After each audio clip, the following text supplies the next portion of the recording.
చిన్నప్పుడు స్కూల్ వదిలిన తర్వాత కానీ లేకపోతే బ్రేక్ టైంలో అయినా ₹1 ఇస్తే ఇలా కారం వేసి సమోసా మధ్యలో నిమ్మకాయ పిండి ఇచ్చేవాళ్ళు. టేస్ట్ అయితే చాలా బాగుండేది. ఇప్పుడు తింటుంటే కూడా సేమ్ అదే టేస్ట్ అనమాట. ఇంకా ఈ వెస్ట్ బెంగాల్ వచ్చిన తర్వాత అయితే ఉల్లిపాయ సమోసా అనే పేరే మర్చిపోయాను. ఎప్పుడైనా ఆంధ్ర వెళ్తేనే తినడము.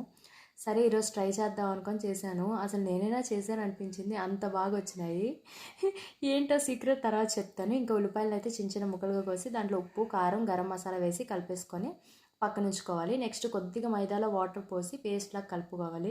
ఇప్పుడు మన మెయిన్ ఇంగ్రీడియంట్ వచ్చిందనమాట. షీట్స్ బ్లింకిట్‌లో కనిపిస్తే ఆర్డర్ చేశాను. లేకపోతే మనం చేసేస్తే ఇంక అయిపోయినట్టే. అందుకనే సమోసాలు అంతా పర్ఫెక్ట్‌గా వచ్చాయన్నమాట.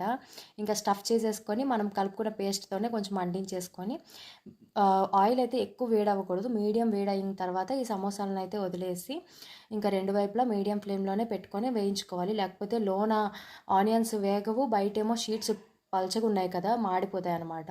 ఇంకా రెండు వైపులా బాగా కాల్చుకున్న తర్వాత ఈ నేను చేసినట్టు కొంచెం కారం వేసుకొని మధ్యలో కొంచెం ఉప్పు అంటే నిమ్మకాయ పిండుకొని తిన్నారంటే చాలా అంటే చాలా బాగుండిద్ది. మీరు ఎప్పుడైనా తిన్నారో లేదో కూడా కామెంట్ చేయండి.